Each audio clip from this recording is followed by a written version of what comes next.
All right, fucking how do we end shows? In a time where echo chambers are the norm and polarization feels inevitable, isn't it time a podcast take a different path? Going beyond the noise, beyond the headlines, into the ideas, values, and perspectives that shape our lives.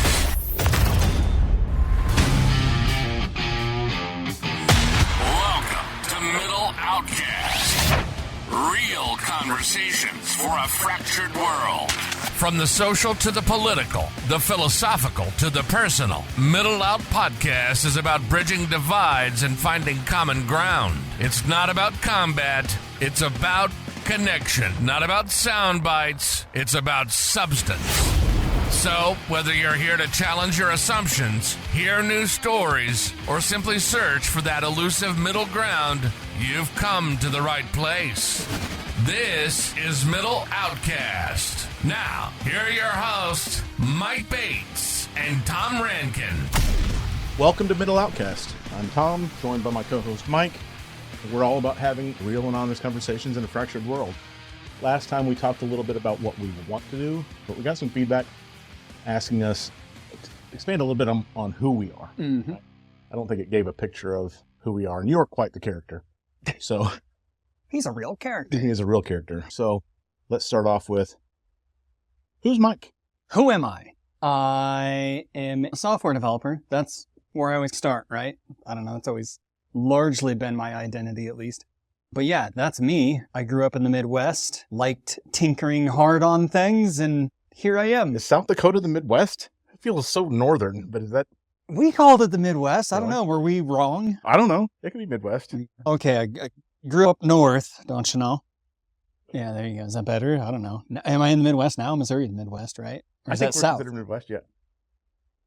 It's Midwest. Cool. What else is there to know? It's Oh, pretty Myke, typical come life. on, so much more. I mean, look at your tats, look at your music background. I mean, where'd you come from? What are your passions? Yeah. Okay, passion was always music. Always. From super young age to middle school, high school. Did the band thing. Got out of high school. Thought maybe need a little bit more than just the band thing. And was always into technology. Installed CD burners and stuff. Okay. I don't know. Always had a knack for that. As kids, that generation tend to have. So yeah, I was certainly in that lump. So decided to check into the tech thing. Ended up going to a tech school for 2 years. That's my only formal education post-high school. C- student at best. Blows my mind Isn't that weird? because you're so good. You're so fast. You're so quick to pick things up that, yeah, it blows my mind. School was, I don't know. It's a weird thing. I notice a lot of analyzing, as one does as they get older. I notice that a lot of those same traits, like back in high school, like I still have. There's no way I could just sit down and study this quick set of rules and apply it to a test. It's weird. I don't know. Like I still couldn't do that. But yeah, I don't know. That's knowledge is weird, I think. That way. Intelligence is weird that way. I don't know. Is weird, yeah. It comes in many different forms, and test taking, to this day, I still just really suck at it, taking tests. I hate it. Yeah, but you're so good at digging deep on something, right? So you're the kind of person who you'll pick up a piece of technology, you'll see some interest in something, and you'll dig into it, and about an hour later, you know all the ins and outs, you know all the things that you can do with it and how to leverage it, and you start generating ideas. That's powerful. It is. I agree. Yeah. Is it maybe the fact that you see practicality in it that makes it more interesting to engage? Oh, I think certainly. I think anytime you can actually engage with it, like whether it's your hands, recently getting into woodworking and Hands, right? Yeah. yeah, there's certainly, I think, an engineering aspect that is just exists outside of what you need to do well in tests and get a good report card in school. Yeah, right. So I think that kind of is a launching point for, I don't know, much of the future, right? Moving ahead in my journey, but it follows that same pattern of just doing the non-intuitive things and it just working out. And that was my whole kind of trajectory into software. I didn't mean to necessarily get into it. Took a job out of the tech school thing, doing hardware, like IT stuff. That was really cool. I loved all my freaking jobs. So that was cool. Before that, pizza delivery, that was really cool. But yeah, no, that started the tech journey. Inadvertently got into the web development side of things. Yeah. Slightly before you came to us, right? Yes. Yeah, almost like just a year before coming to the Alchemedia project. And so what that looked like is at that hardware job, I was doing some web work out of necessity. We needed basically a database that you could access, not just through Microsoft Access or Excel or something. And so that led me to .NET, which led me to the framework .NET Nuke, which was the thing that like sparked so much joy when I was talking to at the job interview that I would have several months later. We had just started doing some .NET Nuke stuff too, yeah. What a dump of a platform I know. it was too, but it was cool at the time. Was Umbraco around at that time? I think it was, but like we didn't know about it. Yeah. I wish. Yeah. I wish I'd found it first. I know, yeah. But that's about where, yeah, I guess the real adult journey of mine picks up about the time you and I meet. Mm-hmm. I don't know if you want to know more or jump in at that segue point. Well, let me jump in a little bit. So Myke came to me working at the Alchemedia project. So I was the tech director over at the Alchemedia project for a long time. Mm. But you came to me early in my career there, little snot-nosed hotshot, but obviously was super impressed with you because you were passionate about the work, you were self-driven, and you had a lot of legitimate experience already, having not been formally trained. And you were the bet that paid off, I mean, tenfold. Yeah. Right? So it wasn't long before you were running projects, you were leading clients, and you were setting direction for our technology and our platforms. Yeah, you were fantastic. But then you left me. I did. I didn't want to leave. But then you came back. Yeah. But then you left me again. True, but then I finally got you to come with. Yeah. Yes. But you continued to mature. So that drive that brought you into tech continued to thrive because not only were you honing your skills, you were also getting engaged in community building, right? So can you touch on that just a little bit? Because I don't know that everybody knows some of the great things that you've done in the community for the technology. Hell yeah. So the community stuff was born out of one experience here that was already happening. So there were early groups, software developer groups that were meeting here in town, and our community size, for those listening outside of Springfield, Missouri, not a big city by any means, but not a small one. So that one that's right in the middle sort of thing. And it can be hard to arrange common interests when you don't have a large city, but there's just enough, right? There's just enough of a pocket that, man, it'd be great if there was some formality here and we could get these like-minded folks together. And so there was some of that happening, but fortunately I got to experience a different side of living outside of the Midwest, which took us to Miami, my wife and I. And that's where we found out how cool these interest groups are that meet up. And so brought that passion back to Springfield when we finally joined back up. Got tired of dodging mosquitoes and alligators. Mosquitoes, yes. But yeah, wanted that here, right? That's my thing. If it doesn't exist, I'll make it. Makes it happen. Yeah. Just piggybacked on the ideas and stuff that we're rocking here. You could see other people trying to start the same groups, and eventually that kind of morphed into a bigger vision. But ran that it's going on 10 years now that it's in existence, and now is off into the hands of the greater community, which eventually became the ultimate goal of that. At first, it was just want to start a group. SGF Web Devs, when the .NET user group was big here. I mean, it wasn't long after starting Web Devs that really you rolled all the other tech groups into that and created SGF Devs, I think. Yes. Springfield Devs. Yep. And it's continued to thrive. But you also set up Method Conference. You got our first kind of technology conference, web-focused technology conference here in town. It's on its second year I now, know, it's on its second year, post-COVID. which is amazing. Yes. Oh, that's right. The very first session was right when COVID was starting. Right as we thought that it might not happen. In fact, our keynote speaker, she was just above Washington State, which is where the first COVID outbreaks were confirmed in the country. So we weren't even sure if we were going to get our keynote. And luckily, she made it unscathed. And so did, too, the entire conference. Yeah. It was a success. Crazy. So you've been crushing it since you came to me, and we have formed a tight relationship. I would say that you're my best friend. I would say the same. Yeah. I mean, whenever there's anything that I want to talk about, you're always the guy, be it professional, be it personal, any of that kind of stuff. We've had a good adventure together. It's been fun, and I'm really looking forward to where we're going. We are doing some cool shit. Yeah. Even outside this podcast. There's tons of cool shit This going business on. is amazing. Yeah. This is awesome. I want to know about you, Tom. Yeah. So- I'm so amazing. So let's rewind back the clock with young Thomas. Nothing really to tell. I mean, I grew up in a small town, little country kid, living on the farm, playing in the fields, playing in the pond, taking my bike to places that I shouldn't be going, hiding from the bus, playing hooky. Yes. I went to the first Baptist church of this small town. There was not a second Baptist church, and I never quite understood that. It always threw me off, right? Took me a second there. Okay, yes. Yeah, maybe it's a thing. Maybe that's the first thing that people do when they come to a small town instead of. Yeah, we're the Baptist second. church. Bring it. Right. But really pretty uneventful. I was a kid, probably maybe a little rambunctious, maybe a little bit of I wouldn't say a troublemaker, but A hellion. not a hellion. But I was out there. I was doing things I wasn't supposed to do and, whatever. Yeah. Middle school was pretty quiet. My parents kind of split early in there, so I was jumping back and forth between spending time with my dad and my mom. So I kind of went to California for a little while, went to Virginia for school for a little while. So I kind of hopped back and forth a little bit. Came back here for high school, largely uneventful. Was drinking too much, partying too much. Hellion. That's when I had some more of my hellion years.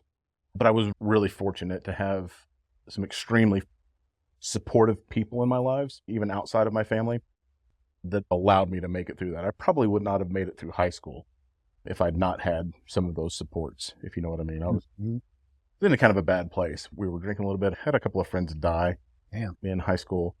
And yeah, without that support, I'd be more of a mess than I am. Went to college. I loved computer information systems. I went to MSU, got my degree, and shortly after that, started working at the Alchemedia Project, right? So I worked with Healthmetics for a while. Great experience. And then kicked off to do our own thing, and then went to the Alchemedia Project, which we were doing really fun web application work for some bigger companies. It blew my mind that I was working for people like Procter & Gamble and Starbucks Food Service, right? Yep. Very proud of the work. Some of that work is still live today and still very active. Yes. To think that I've got 15-year-old code that's still running, a little bit terrifying. It's a feather in the cap. Yeah. Big time. Yeah, I'm pretty proud of it. But yeah, I mean, that was nearly a 20-year portion of the career. Decided, when Marlin went through their changes, they joined Advantage, that just the organization felt different, and I was ready for something new, right? I was looking for that spark again, where we were just creative. I like to create. I mean, I'm a maker. Boy. I really am satisfied to make something. So I was looking for a little bit of a spark there, where I could have a little bit more control over those things. Took a few gigs coming out of Marlin. Then you hired me, right? Myke had this really cool thing going with remote supports for individuals with disabilities using these smart home technologies, and it's just damned exciting. So we've been doing that for the past few years, and it's still very exciting, very rewarding. You had mentioned that you spent time in California there for a little bit. What were you doing? What age were you? I was just transitioning from middle school to high school at that point. In fact, that summer before I went there was when one of my friends died in a car accident. Yep, I had a friend die in a car accident. Packed up, flew out to California, and had to process all of this stuff remotely with none of my friends or anything like that. Oh, was it because of that you went out there? No, my parents were split, so I was spending the summer with my dad. Gotcha. He had been stationed at the Marine Corps base there in Camp Pendleton. Got it. And so did you move around much more after that, like through high school? Did you move around too many more times? No, most of the moving around was younger. So they got split when I was first grade, second grade, but they had moved around. I lived in South Carolina, Pensacola, Florida, lived in Panama City, Panama for a little while. But then by the time I went to grade school, largely we had settled in a small town south of here. Nice. Okay. And then what did you do then just after high school? Did you go straight into college? No, not exactly. So I joined the Marine Corps Reserves, did some of my training there, became a mortarman, boom, shot from above. That was a lot of fun. Still got some good buddies there. But then I got the GI Bill from there, and that helped pay for my college, and computer information systems was just well aligned with me. Yeah, you similarly had tech savviness going into that. Yes. Yeah, I'm very logical. I'm very practical. I'm very very focused on reasoning, so it really aligned with the way I think. I'm very black and white, though. Yeah. I'm working very hard to not be so black and white. That's a hard one to work through. It- What were you into? So aside from your crazy escapades, what were you into growing up? What hobbies? Art at all? Or No, for me, I mean, it was mostly nature. So we were actually pretty poor. So most of the things that I did to entertain myself were outdoors Yes. with what I could find and what I could make and what I could build. Yeah. A slingshot was my best friend. Damn. I Yes. got pretty damn good with a slingshot. But I mean, that was a lot of my childhood, was just farting around outside, building things with sticks and breaking things with Yes. rocks. And You don't get much more of that. no, huh? What about you're a family man? I am not. It has been even, I feel like a old fogey. These kids these days. My childhood was the same as yours. It was bikes everywhere, just exploring anything and everything. I think a big difference for you, though, is that so when did you have your first smartphone? Okay. Smartphone? Well, or phone, I guess, was the Yeah. technology that joined. Yep. You were going through school at the time that technology was starting to connect kids. Yes. We would have been like the first cohort to have phones in school, or at least anything practical. Certainly, like our graduating class or whatever would have been one of the first with cameras on their phone. I distinctly remember this because then the phone started with color. You get a little bit of color on your screen. Sprint had one of those first early ones with color on it, and then cameras came. Real shitty, but then it was like Windows Mobile or whatever, and then they went Palm and everything so you else. were sporting there. the Palm, weren't you, when we met? The Palm Pre. Palm Pre. But anyways, yeah. So no, I had communications. Right, the phone was definitely for the texting, which you Right. do with the 3-button press to get to see whatever. So there was that, but the earlier child, that was still foreign entirely. Got it in the coming of age years, but not so much prior to that. You do share a lot of similar experiences. Yes. And yeah. But your kids then, as parents coming up in this age, did you them out on their bike all over Springfield without you knowing a damn thing? Yeah, my kids have had a very different experience. No, they would not have been in a case to take their bikes and take it 15 miles down the road to Right. the river. I mean, we knew where they were Yeah. almost all of the time. Yep. Ben and Kate would go down to the creek sometimes and The be out creek. of our sight, catching crawdads and things like that. But no, not nearly the type of freedom. Yeah. I that suspect I we'll had. talk about this because that is a concept even you and I have been reading the book, The Fourth Turning. Oh, the fourth turning. And so they talk about this in Oh, there, how, right. like you've got another generation that is one of protection and then that kind of stuff. So anyways, we're off in the weeds, but what I wanted to get at here though is you're a family man. So you've got a whole different trajectory of life where you were slowing down and really you were a parent first, I imagine, more so than anything, where I got to the same years that we were to come to know each other. I got to keep focusing on craft unimpeded by anything else. Sure, yeah. Right. And so it's just interesting that we came to know each other at just pivotal points. You're raising two very intelligent, wonderful Ugh, kids they're so that are smart. doing huge things in the world right now. And I don't know. So we've got interesting story to tell, I think. And this is just the preface to it, getting the audience to know us a little bit better. Yeah. Well, hey, let's talk a little bit about some of our dynamics. Yes. I think that's interesting. You and I have talked a bit in the past, and I think this might tell people a little bit about where I'm coming from, but maybe everybody experienced this.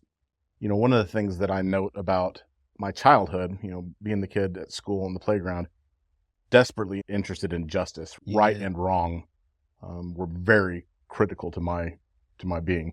I was the kind of kid that any fight on the playground, I was the one to step in and kind of line everybody out. I can see this. Right. So, and I think that still drives me today, but the last couple of years have been different. And I think largely admittedly it's for you. Let's talk a little bit about, what were some of your kind of guiding principles? Because you actually shaped me in this journey quite a bit.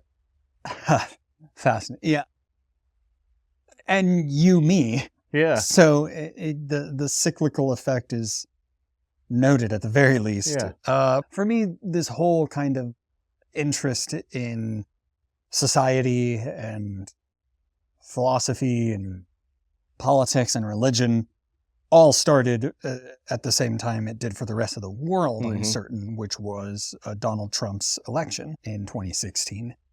And that, I think, sent me on a much different path than it sent nearly everybody else in the world. It sent me on a highly introspective path. And I don't think it certainly wasn't that event alone. It was that event amidst the perfect recipe of everything else going on in my life, like my wife's career and her education. She's a psychologist. I obviously learn a lot from her, not only professionally, but just as my life partner as well. And certainly I think a lot of her knowledge has a lot of it, enough of it for a simpleton like me to start absorbing some of the ideas in psychology, but also in other ways. Started getting involved in just physical activity, which for us came out with yoga. She's a teacher. I would go to classes and I really got into it. So it was just this perfect time, introspection and self-reflection met with the world going insane that led to a just different path. And so I feel like while everyone was going insane, I was on my own little journey that I shared a lot with you. And to be super clear, you and I don't actually agree on where we think things are going to go. Correct, A lot of yeah. times. I'm pretty pessimistic. Yes, yeah, you are. Not in a really nihilistic way, but in a way that, I mean, I expect human nature to be less altruistic, right? I expect a lot more struggles. Mm-hmm. I expect things to be not the choices that I would prefer. But you're very optimistic from that perspective. So even with the election with Joe Biden coming up the first time, right? I don't think that you had any interest in him being the president at the time. No. But I was convinced that he was the right person to at least be able to be elected. Ugh. Even though I didn't really want Joe Biden, if that makes sense. I mean, I wasn't a big Joe Biden fan. Nobody wanted Joe Biden. Nobody actually wanted Joe Biden, I think. Yeah. Nobody did. Yeah. I'm sure we'll spend many episodes talking about sure. all of that junk. Optimism and pessimism. Yeah, I wanted to kind of illustrate to people that we're not on the same page exactly about what we think's going to happen or what we might think the approach is. We actually discuss things quite a bit and disagree. Yeah, we do. But honestly come to common agreement usually. So that's just it. I think so much of what is considered disagreement, or at least not agreeing, because I hear you say that, and I know what you're talking about because we talk endlessly about ideas, and so much of them are vibrating back and forth on each other on like the parts that seem incompatible. Yeah, but they're also the very nuanced parts typically, right? Right, and so much of it comes down to simply framing and labeling. And so like when you say you are very pessimistic, I know what you're trying to illustrate. But hold on, I think I can frame this. You got into Stoicism. I've been talking about Stoicism for a long time. Yeah. But I never really got into it, but you did. So you kind of found it at one point too. I was like, Tom, why didn't you ever tell me about Stoicism? Yes. But one of the things that I found really telling about Marcus Aurelius' Meditations was basically the idea that you are the one in control of how you respond to what happens. That instead of going into the world and expecting everything to work exactly like you planned your day out, expect that it's not going to go that way at all. That you're going to have interruptions, you're going to have problems that pop up. And I think the way that you and I probably see this differently, and I'm coming around at this, is that you very much see those as exciting challenges and opportunities. Oh, yeah. You look forward to those. I'm going to punch that thing in the fucking face. Right. Yeah. And while I still get frustrated about it, I'm seeing that I can look at the world differently. I think I'm coming around, and I think that's what you're getting to. Yeah. Yeah. Well, because that shit's inevitable. Yeah. You can almost say it too casually when you explain like Aurelius' take on it, which is you're going to encounter, you may encounter this. No, you will. And it'll be more than you think, as long as that's where you're starting and you treat it as more than just a nice Instagram post. You truly embody it. And it takes practice, a ton of practice. But then I think it really starts to change things. It gives you permission to fail. It gives you permission to not understand things. And ultimately you get to the point of slowing down and just being able to know how to react to things better. Not that it's easy and not that it works all the time, but I think as a whole, it certainly can be pretty powerful. Fantastic. Yes, absolutely. Yeah, I think this will segue a little bit because one of the things that I learned from you is a lot more humility. And in fact, you introduced me to some philosophy. I dug in hardcore with the Sam Harris stuff. And I've had a significant change in my mindset from that. And it certainly has given me a lot more humility. I feel that there's less black and white in the world and a whole lot of gray. I think that's why we are where we are today, because we can have honest conversations where we don't have to manipulate people into believing what we believe. We don't have to have agreement on the things that we believe, but we also can be honest about why we think the things we do. Yeah. So we're going to have real conversations with people, Really. but we need to frame those conversations Yeah. with people, because you know as well as I do that it's potentially contentious. Yep. That the very first thing that people will do is become defensive and want to have a debate, want to win Yep. an argument. Yeah. And I think we need to set up right off the gate, what are the rules of engagement? So what are your kind of foundational rules that you want to have in these conversations that we're having with people? In general, without thinking of here's rule number 1, here's rule number 2. Yeah. In general, I had brought up somewhat recently that I had come to the conclusion that with most problems in the world, this is like a theory I'm working on, right? Okay. Do you remember this one? With most problems through the world, you can basically run it through 2 tests. And my theory here is that there are so few people, almost nobody is interested in objective truth. Yeah. And I will exclude like religion and stuff from this. That's a whole other topic. That is a topic, whole right? other topic. Yes, but I'm talking like just objective truth and an interest in honest conversation. Yeah.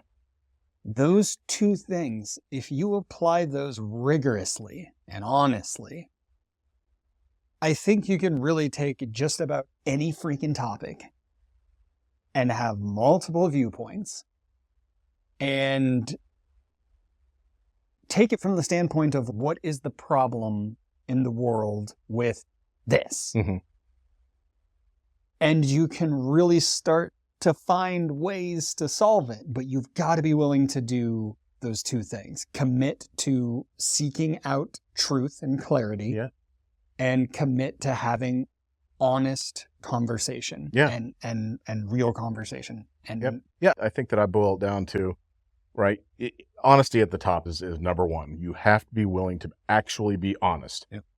You have to demonstrate that by answering directly, not being dodgy, not being a politician. Yeah. Right? Let's just use plain language, simple language, and get to the core of what we're trying to say without trying to hedge our bets to, cover our weak spots or something like that, right? Lay it all on the table. Yep. And let's go from there. Yeah. And then listen deeply, right?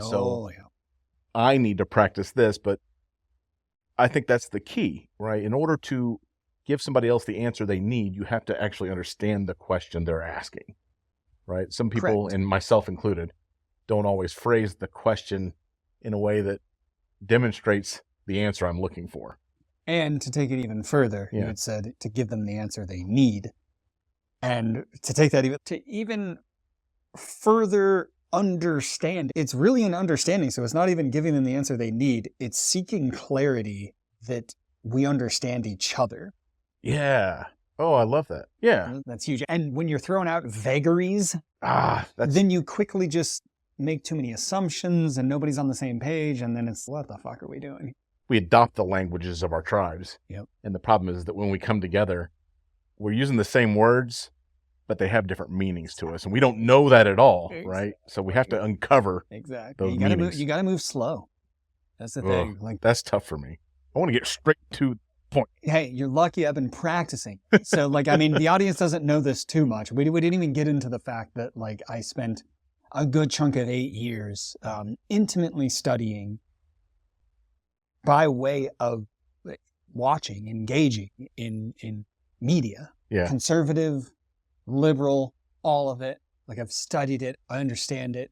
You listened to conservative talk radio for 4 years straight. Yeah. And as a serious vocation, too, not just a means of wanting to get punished. Because I know, as the show name suggests, I know that we have so much more in common than we don't. It's the simple reality everyone forgets.